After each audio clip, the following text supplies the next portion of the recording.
பொருளாதார நிபுணர் திரு ராமசுப்ரமணி இணைகிறார். சார் வணக்கம், நிகழ்ச்சியில் வரவேற்கிறோம். ஒவ்வொரு முறையும் ஒவ்வொரு ஆண்டு இந்த பட்ஜெட் தாக்கலின் போது நிறைய எதிர்பார்ப்புகள்லாம் இருக்கும்.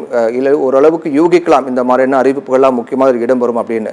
அந்த வகையில் இந்த பட்ஜெட்டின் போது என்னென்ன அறிவிப்புகள் வெளியாக வாய்ப்பு இருக்கு, என்னென்ன எதிர்பார்ப்புகள் முதற்கட்டமாக இருக்கு சார்? எல்லோருக்கும் என்னுடைய வணக்கம்.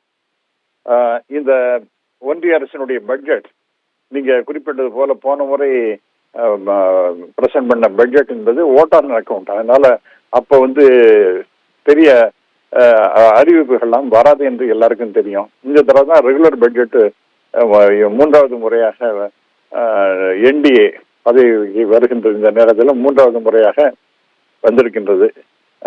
இப்ப இந்த ரெகுலர் பட்ஜெட் இன்னைக்கு பிரசன்ட் பண்ண போறாங்க. இது பண்றதுக்கு முன்னாடி நேற்று மிக முக்கியமான அறிவிப்பு வந்தது. அது எல்லாருக்கும் தெரியும்.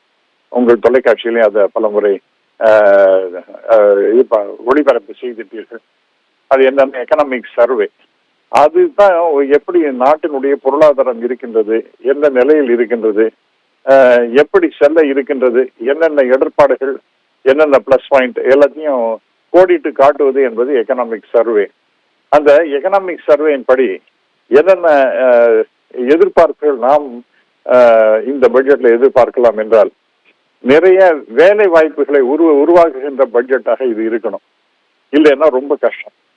ஏனென்றால் அவங்களே என்ன சொல்றாங்கன்னா, ஒரு 78-79 லட்சம் பேருக்கு வேலை என்பது கொடுக்கப்பட வேண்டும் வருஷம். அது மாதிரி உருவாக்கம் செய்யப்பட வேண்டும் என்று சொல்லுகின்றார்கள். முன்னாடி பிஜேபி 2014 அந்த எலெக்ஷன் மேனிஃபெஸ்டோல வருஷத்துக்கு 2 கோடி பேருக்கு வேலை கொடுக்க போறேன் அப்படின்னு சொன்னாங்க. அதெல்லாம் ஒன்றும் நடக்கல.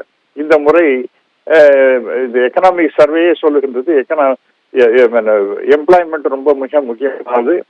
அது ஒரு 78-79 லட்சம் பேருக்கு வருஷம் கொடுக்கப்பட வேண்டும் அப்படிங்கிற மாதிரி ஜெனரேஷன் ஆஃப் எம்ப்ளாய்மெண்ட் இருக்கணும் அப்படின்னு சொல்றாங்க. ஒண்ணு. ரெண்டாவது, ஓரளவு விலைவாசி கட்டுக்குள் இருப்பதாக சொன்னாலும் கூட மிக முக்கியமான இந்த உணவு பண்டங்கள் அதனுடைய விலை ரொம்ப அதிகமாக தான் இருக்கு. அதை கட்டுக்குள் கொண்டு வருவதற்கு என்ன முயற்சிகள் இந்த பட்ஜெட்ல இருக்கும் என்பது ரொம்ப ரொம்ப கூர்மையாக கவனிக்கப்படுகின்றது. இது ரெண்டாவது. மூன்றாவதாக நீங்க பார்த்தீங்கன்னா, இது ஒரு கவலைக்குரிய விஷயம். வங்கிகள் தான் நிறைய கடன் கொடுக்கணும் பொருளாதார வளர்ச்சிக்கு, பிசினஸுக்கு, இண்டஸ்ட்ரீஸுக்கு, இவங்களுக்கெல்லாம் கொடுக்கணும்.